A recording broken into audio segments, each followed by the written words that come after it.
నీలిమ గారు నేనేమడిగానంటే మీ అమ్మాయే కదండి ప్రొడ్యూసరు, ఎలా అంటే టఫ్ అంటే చాలా టఫ్ ప్రొడ్యూసర్ అని చెప్పారు.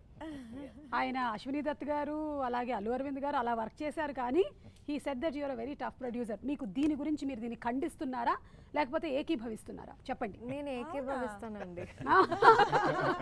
అంటే కథ చెప్పినప్పుడు తనకు కొన్ని డిస్క్రిప్షన్స్ అక్కడ సెట్లో డిపిక్ట్ కాకపోతే నా పక్క వచ్చి నువ్వు కథ చెప్పినప్పుడు అది కదా ఇక్కడ ఎందుకు కొన్ని ప్రాక్టికల్ గా మనం కొన్ని చిన్న అవుతాం కదా అవనిచ్చేది కాదు.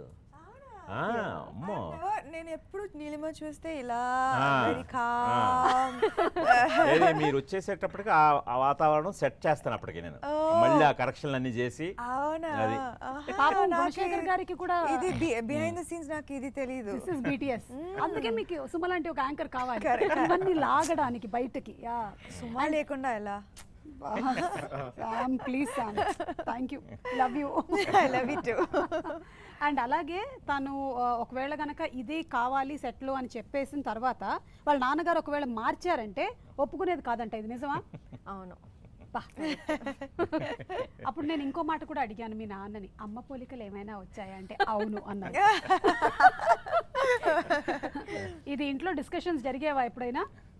ఇంకా సినిమాయే మా లైఫ్ అన్నప్పుడు ఇంట్లో బయట అంత డిస్కషన్ సినిమాల మీదే. And all of you all soldering నాన్నగారు తీసుకున్నటువంటి బరువు బాధ్యతల్ని మీరు కూడా తీసుకోవడం అనేది amazing Neelima. Thank you. Hearty congratulations to you.